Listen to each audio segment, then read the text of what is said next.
করবে যখন দুনিয়া থেকে বিদায় নিয়া খবরের মধ্যে যাবে গো, যাওয়ার পরে যখন সময় পড়াবে না তখন আফসোস করবে, আফসোস করবে, বলবে আরে দুনিয়াতে যদি বেশি বেশি করে নকল ইবাদত করতাম তাহলে আমাদের জন্য কত ইবাদত হইত। নবীজি বলেছেন আল্লাহ রাব্বুল আলামিন সর্বপ্রথম নামাজের হিসাব দিবেন। নামাজের হিসাব নেওয়ার পরে দেখা যাবে তার মধ্যে কিছু না কিছু ঘাটতি থাকবে। তখন আল্লাহ রাব্বুল আলামিন বলবেন তোমরা দেখো তার মধ্যে কোন নফল ইবাদত আছে কিনা। যদি নফল ইবাদত থাকে তাহলে নফল দ্বারা ফরজের ঘাটতি গুলি পূরণ করে দেওয়া হবে। বলেন সুবহানাল্লাহ। এই জন্য বেশি বেশি করে নফল ইবাদত গুলি করা দরকার আছে না নাই? আছে। অনেকে মনে করতাম ফরজে করি না, নফল কিন্তু খালি হাত মোহা যায় না, খালি হাত মোহা যায়নি। দোয়া যত বেশি করা যায় তত কে খুশি? আল্লাহ খুশি। কারণ নামাজ না পড়ে কি আমরা করে বইয়া দোহর পাই? কি বলেন? নামাজ না পড়িয়া কেত বইয়া কেউ দহরবো? গাছের নিচে বইয়া দহরবো? নামাজ যখন পড়বেন পড়ার পরে দুইটা হাত তুলে যখন আল্লাহর কাছে কাকুতি মিনতির সুরে যখন বলবেন প্রভু গো যা করেছি সব ভুল করেছি, দয়া করে আমাকে মাফ করে দাও। আল্লাহ রাব্বুল আলামিন বলেছেন ফাযকুরুনি আযকুরুকুম ওয়াশকুরুনি ওয়ালা তাকফুরুন। আল্লাহকে ডাকতে দেরি হবে, আল্লাহ রাব্বুল আলামিন সারা দিতে দেরি হবে না।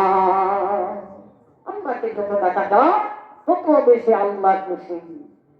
কিন্তু দেখা যায় কপাল পোড়া মুসলমান ইবাদত থেকে বঞ্চিত, ইবাদত থেকে আমরা দূরে সরে আছি।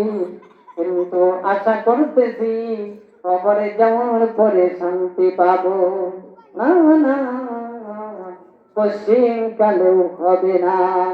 আল্লাহর দিদার পেতে গেলে, আল্লাহর দিদার পেতে হলে বেশি বেশি করে নেক আমল করতে হবে।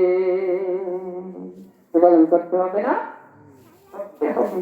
এই জন্য আসুন আমার বাবাজিরা, মা ও বোনেরা যারা বাড়ি করে আছেন, আপনারাও শুনতেছেন, একটু মনোযোগ দিয়ে শুনুন এবং একটু আমল করতে চেষ্টা করি।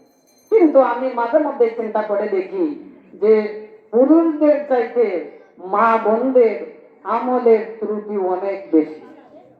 কি বলেন? আছে না?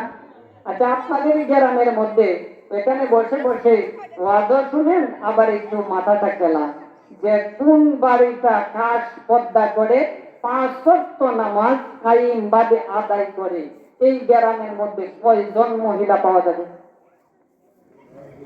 হিসাব মিলালে অনেক কম হবে না? কিন্তু পুরুষ আছে অনেকে মোটামুটি নামাজ বন্দিকে পড়ে, আমল আখলাক ঠিকঠাক মতে রাখে, কিন্তু মা বোনদের মধ্যে গেলে অনেক ত্রুটি দেখা যায়। কি বলেন? আছে না নাই? এই জন্য আমার মায়েরা একটু পরিবর্তন হন, দুনিয়ার ব্যস্ততাকে একটু অবসরে নিয়ে আনেন, দুনিয়ার ব্যস্ততাকে একটু পেছনে রাখুন, পর জগতে নাজাতের জন্য, আল্লাহর দিদার লাভের জন্য একটু বেশি বেশি করে আমল করুন। কি বলেন? আমরা আমল করতে রাজি আছি? আমি যে বলতেছিলাম 5 ওয়াক্ত নামাজ আমরা আদায় করবো ইনশাআল্লাহ, রাজি আছি? ইনশাআল্লাহ আমরা 5 ওয়াক্ত নামাজ আদায় করব। মাগরিবের পরে 6 রাকাত নামাজ আদায় করব, আওয়াবিন নামাজ আদায় করব।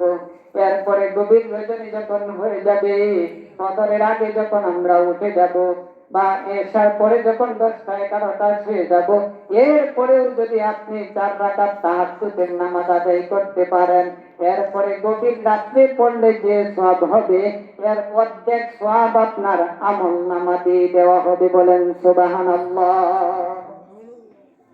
তাহাজ্জুদের নামাজ গভীর রজনীতে পড়লে অনেক বেশি সওয়াব।